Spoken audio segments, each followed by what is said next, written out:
When the original Doom released in 1995, it was different from most games at the time.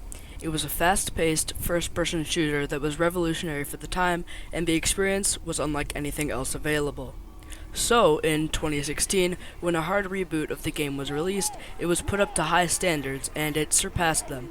So, when a sequel was announced in Doom Eternal, the standards were even higher from both the fans and the developers. The devs explained how critical they were of Doom 2016, and that they wanted to make Doom Eternal better in every way. And today, we're going to answer the question, what makes Doom Eternal so cool?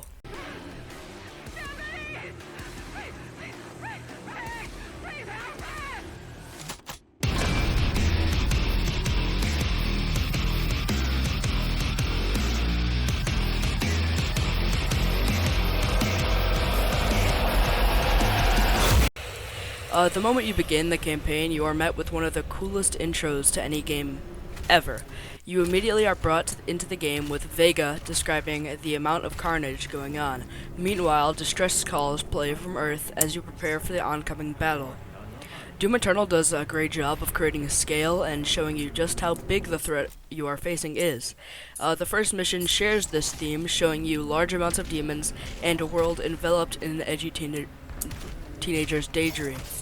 You are met with a huge demon and beautiful skyboxes that throw you in immediately, from Caco demons flying above you to a demolished city. Doom Eternal is a masterclass in art style, and unlike 2016, it doesn't sacrifice variety.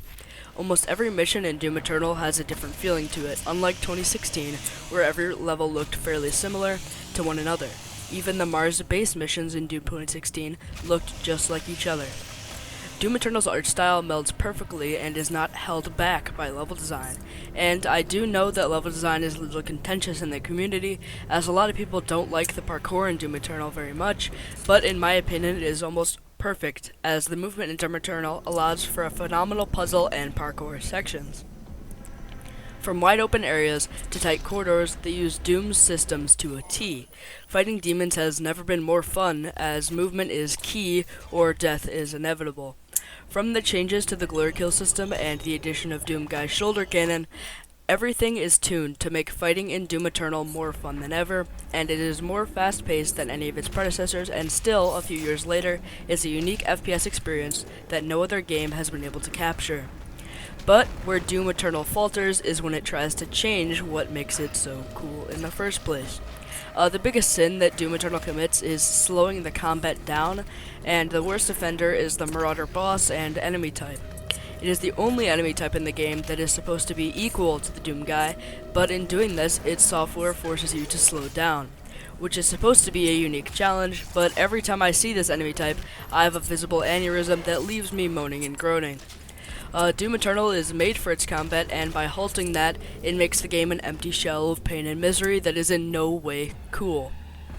Another annoying component is the limited amount of ammo. Now, I understand that it is meant to force you to switch your weapons, as in Doom 2016, the shotgun and a few other weapons were the meta that most people wouldn't have to switch from because they had enough ammo. Now, in a game that is supposed to make you feel unstoppable, the limited amount of ammo makes you feel a bit stoppable. But speaking of weapons, in this change to the game system, the weapons all have their purpose and are useful for certain situations. And with the addition of wear and tear to demons, specific weapons are used to discombobulate or weaken demons, like grenades in the Caco demon's mouth, or using the scope to blow up an Arachnotron's turret. And the way the demons look after taking damage just adds to the metal feel of the game. Plus, the music that melds perfectly with gameplay makes the loop of gameplay in Doom Eternal so fun and, in the end, cool. But in the end, the worst part of Doom Eternal's campaign is the story, which is told through cutscenes that are so boring and dialogue-filled that it is hard to feel truly involved with it. But truly, the story is extremely basic, and if they focus more on storytelling through the beautiful world they crafted, the story, which in the end is very basic, would be much more enjoyable and less intrusive on the gameplay experience. Doom Eternal does do justice to all of its predecessors, with hundreds of secrets and cheat codes that allow for a truly old-school experience. That does enough to make you feel good about finding these secrets, even though they are kinda easy to find. The way the movement and parkour feels allows for a large feeling of satisfaction when you find a secret.